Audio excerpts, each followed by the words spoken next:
Hello दोस्तों। तो आज हम जो टॉपिक लेकर के आए हैं वो है आपका इंटरेस्ट ऑन कैपिटल। तो इंटरेस्ट ऑन कैपिटल क्या होते हैं? नॉर्मली हम लोग देखते हैं कि इंटरेस्ट ऑन कैपिटल जो ऑनर जो पैसा लगाता है बिजनेस में उस पर कैपिटल की बात मतलब इंटरेस्ट की बात होती है। ठीक है, तो इस पर क्या कंडीशन है वो टॉपिक आज हमको देखना है। पहला बोल रहा है कि इंटरेस्ट ऑन कैपिटल, इसमें दो तीन टॉपिक आता है कि चार्ज अगेंस्ट प्रॉफिट है, और ये बातें तब होगी जब हमको पार्टनरशिप डील में इन चीजों के बारे में लिखा गया होगा।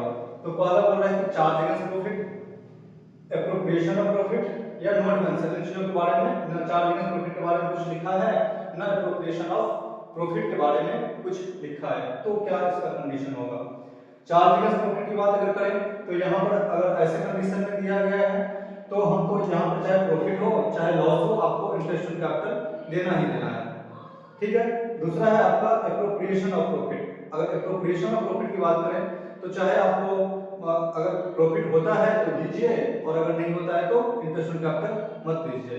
लेकिन तीसरा कंडीशन होता है जो इन दोनों के बारे में नहीं लिखा गया है कि ये चार्ज अगेंस्ट प्रॉफिट है या एप्रोप्रिएशन ऑफ प्रॉफिट है, तो क्या सिचुएशन होगा? तो यहाँ पर दो तीन तरीके की बात आती है कि अगर आपका जो इंटरेस्ट अमाउंट है और आपका जो प्रॉफिट है, जो प्रॉफिट जो है आपको इंटरेस्ट अमाउंट से ज्यादा है। मान लेते हैं थोड़ी देर के लिए जो हम इंटरेस्ट का अमाउंट निकालेंगे वो 10,000 का है और हमारा जो प्रॉफिट आ रहा है ये क्या है अपना इंटरेस्ट ऑन कैपिटल। और जो हमारा प्रॉफिट है उस साल का मतलब इंटरेस्ट ऑन कैपिटल देने से पहले की प्रॉफिट की बात कर रहा हूँ वो है अपना कितना, मान के चलिए 20,000 या आप 12,000 ले लीजिए। ठीक है, 12,000। अब कहता है क्या कि इसके बारे में कुछ कहा नहीं गया कि चार्ज अगेंस्ट प्रॉफिट है या प्रोफेशनल प्रॉफिट है, और यहाँ पर मेरे को इंटरेस्ट ऑन कैपिटल का अमाउंट है 10,000 और प्रॉफिट आ रहा है 12,000। तो कहता है अगर चार्ज अगेंस्ट प्रॉफिट और या प्रोफेशनल प्रॉफिट के बारे में कुछ भी ना कहा जाए तो सिचुएशन ये होते हैं कि अगर आपका प्रॉफिट का अमाउंट इंटरेस्ट ऑन कैपिटल के अमाउंट से देने से पहले अगर ज्यादा हो, प्रॉफिट का अमाउंट इंटरेस्ट ऑन कैपिटल देने से पहले अगर ज्यादा हो तो उस कंडीशन में क्या हो जाएगा? उस कंडीशन में ये होगा कि आप पूरा का पूरा इंटरेस्ट दोगे। क्लियर है? अगर मान कर चलिए यही अमाउंट प्रॉफिट का अमाउंट 8,000 ना होकर के ये अगर मान कर चलिए 10,000 12,000 ना होकर के ये 8,000 हो जाता। ठीक है, तो हम क्या करेंगे? कैपिटल रेशियो में बांटेंगे। कैपिटल रेशियो किसको कहेंगे? हम मान के चलिए इसी 10,000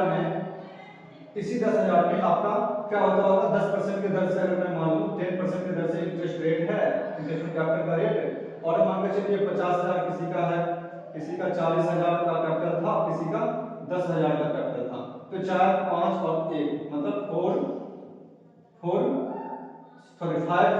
1 ये आपका रेशियो हो गया। इस 8,000 को, प्रॉफिट तो 8,000 ही है, तो कहते हैं इस 8,000 को हम क्या करेंगे इस रेशियो में बांट देंगे 5 4 1 के रेशियो में। मान के चलिए कोई पार्टनर ए होगा, कोई पार्टनर बी होगा, कोई पार्टनर सी होगा। तो 8,000 मल्टीप्लाई 5 बाय 10, फिर 8,000 मल्टीप्लाई 4 बाय 10 और फिर 8,000 मल्टीप्लाई 1 बाय 10। ये सिचुएशन यहाँ पे हो जाएगी। तो यहाँ पर आपका कितना 4,000, यहाँ पर जो भी कुछ 3200 पे लगा होगा शायद ये। ठीक है, और यहाँ पर आपका 8,800 पे लगा हो जाएगा, ये आपका 8,000 टोटल हो जाएंगे। तो अगर प्रॉफिट कम हो इंटरेस्ट ऑन कैपिटल के अमाउंट से तो आपका ये कंडीशन होगा। तीसरा कंडीशन होता है कि आपको अगर लॉस में चला जाए, तो लॉस में अगर आप चले जाएंगे तो आपको क्या करना है? इंटरेस्ट ऑन कैपिटल देना ही नहीं। ठीक है, ये आपका टॉपिक था। उसके बाद एक बात है जहां पर और भी आती है कि इंटरेस्ट ऑन कैपिटल हम कौन सी कैपिटल पर लगाएं? ओपनिंग कैपिटल, क्लोजिंग कैपिटल, कौन से कैपिटल पर मैं इंटरेस्ट ऑन कैपिटल लगाऊं? तो कहता है कि ओपनिंग कैपिटल पर नॉर्मली लगता है, लेकिन अगर एडिशनल कैपिटल अगर बीच में भी आप अगर लगाते हैं तो आपको एडिशनल कैपिटल पर जितना महीना आपका एडिशनल कैपिटल है उतना महीना का इंटरेस्ट लगा दीजिए। ठीक है, यही आपका टॉपिक था आज का। Thank you, all the best. मिलते हैं। अगर कुछ भी दिक्कत हो वीडियो में या किसी और वीडियो की अगर आपकी डिमांड हो तो जरूर कमेंट बॉक्स में लिखकर भेजें हमें। थैंक यू, मिलते हैं नेक्स्ट वीडियो में।